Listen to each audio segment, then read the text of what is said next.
Buttery, garlicky croutons are so easy to make in the air fryer, and they only take a few minutes. And the best thing of all is you can use any type of bread you want, from hamburger buns, hot dog buns, to pumpernickel or rye.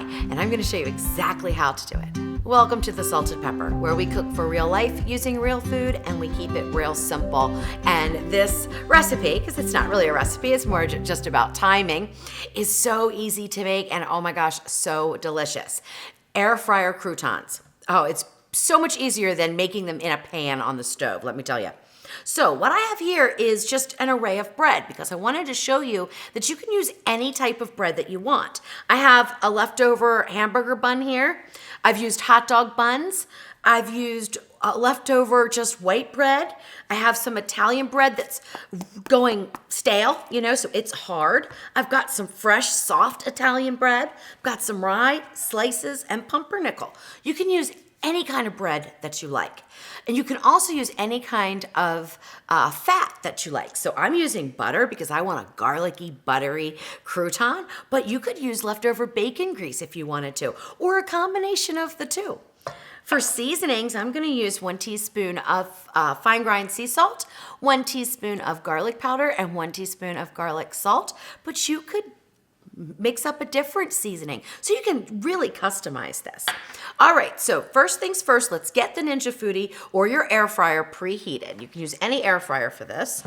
All right, so we'll go ahead and preheat on broil for 10 minutes while we cube up our bread. There's a couple of ways that you can do this. So if you have some fresh bread, you can simply just tear off the size chunks that you want. You can make them irregular in shape. If it's a harder type of bread, what I recommend doing is slicing it. It's just gonna be easier for you. And you can use a serrated bread knife and then just cube it up into the size croutons that you want.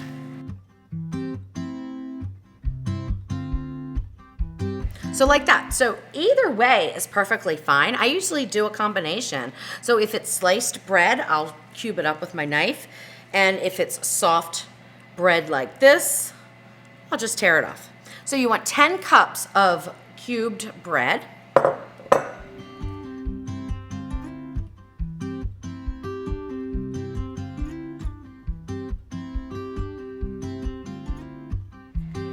Now this rye bread is soft. It's not even stale. You don't need to worry about if you want to whip up some croutons with fresh bread. You certainly can. That's what I'm doing here.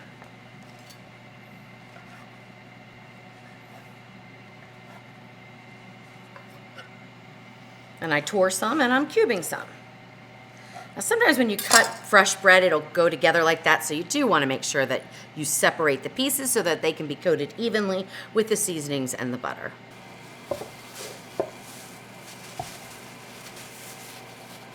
So once you have your 10 cups of breadcrumbs, which you don't have to measure into that bowl, you could certainly just put them right into a bag. This is a plastic bag.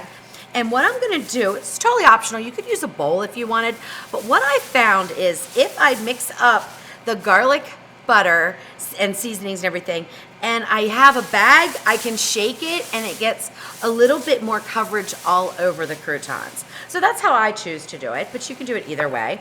So now with the seasoning blend, I'm gonna go ahead and put it into the butter, and then I'm gonna give the butter a nice shake. The seasonings will drop to the bottom of the butter, so I found that using a bowl and putting, even stirring, by the time I went to pour it on, they were all settled. So the seasonings were only on some of the croutons and not all. So this is the way that I fix that. So shake it up real good, and then just pour it over your croutons.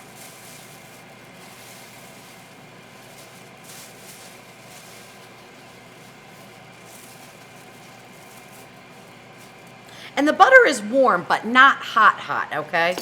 So it's not hot enough to melt the bag or anything. It's just warm.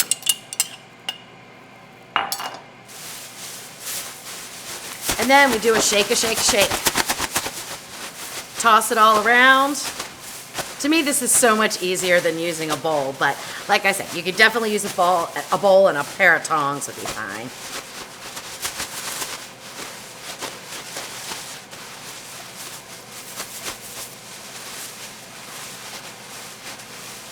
All right, that looks good. So that's it. Now the croutons are ready to go into the air fryer as soon as we are fully preheated. Now, also during the air frying time, I do use a little bit of oil to spritz on them if there's any of the croutons that I see that aren't, didn't absorb any of that butter, and I just spritz them with a little bit of oil. Totally optional though.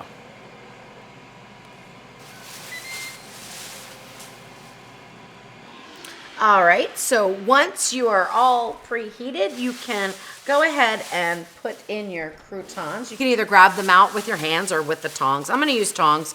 Now, if I had some scissors, I could cut this off and be able to just dump them in, but because I have so much extra plastic here, I do not want to risk melting it onto my basket. And the basket was in during the preheat time. I really recommend doing that because it's gonna get the croutons to start to cook really fast on the bottom when the basket's hot like that. And we're gonna be filling this basket completely. So this is a great example of how you can cook more than just a single layer in the air fryer basket.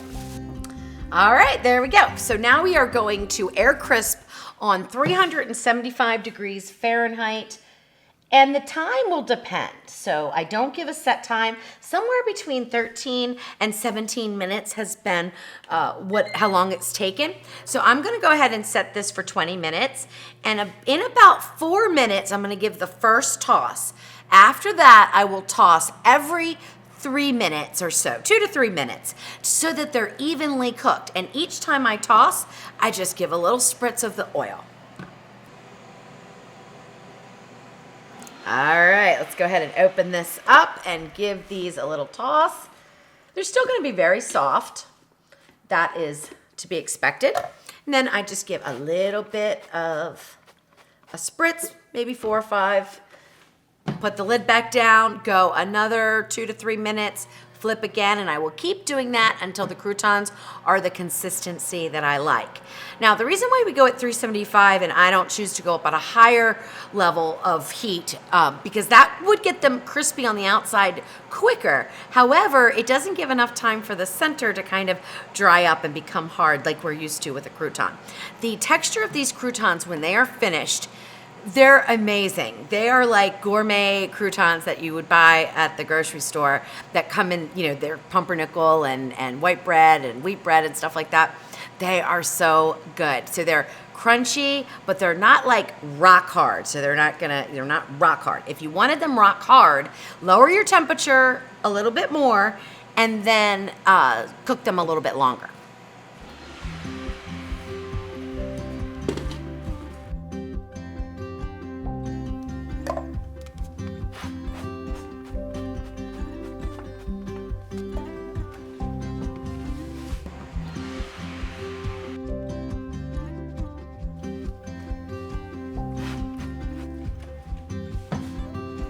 All right, let's take a peek now. Oh, they're browning up nicely. So it's been 12 minutes. Now, I don't think they're done. They don't look like they're done to me at all, but they're getting there. And you can always take one out and give it a little taste. I see a couple little areas where I just want to kind of get some oil on here. And I'm probably only going to go another 2 to 3 minutes and they should be done. Now, keep in mind that they will firm up a little bit as they cool. And I recommend putting them on a cooling rack when you're done air crisping them or air frying them so that air can circulate and they can evenly cool without steaming, because steam will undo the crispiness, okay? So we don't want that. These are so good. Oh my gosh. All right, so it's been almost 15 minutes, and I'm going to take a peek now. I have a feeling that they are done. They do look like they're done, to my liking. Now, you might like them a little bit firmer, and if you do, that is perfectly fine. Just leave them in a little bit longer. So I'm going to go in here. Now, this one is not quite as firm as I like, so let's see. Let's see if that's just an anomaly. No, you know what? The rye bread isn't quite as done, so 2 more minutes. All right. Ooh, they're looking a little dark there, so it might have gone a little too long. So just keep an eye on them and get them to the color that you like and the crunchiness that you like. All right, let's go ahead and turn this off. Now, what I recommend, again, is putting them onto a cooling rack so that they can cool down. Oh, these look beautiful. I'm gonna take it back. I don't think I overcooked them at all. They are beautiful looking, and the texture is perfect. I can tell. Wow.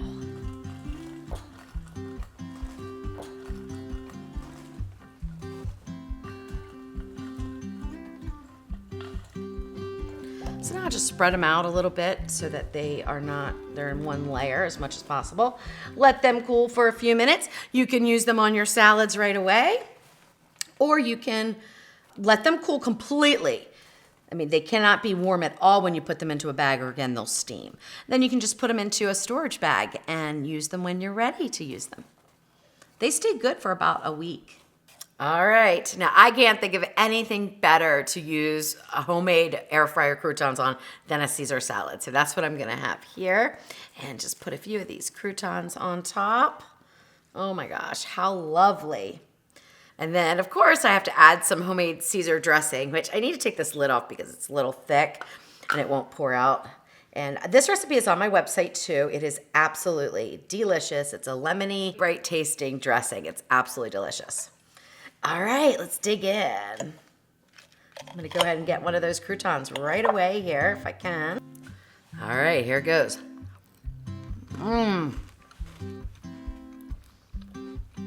Perfect. Perfect texture. Just like garlic flavor.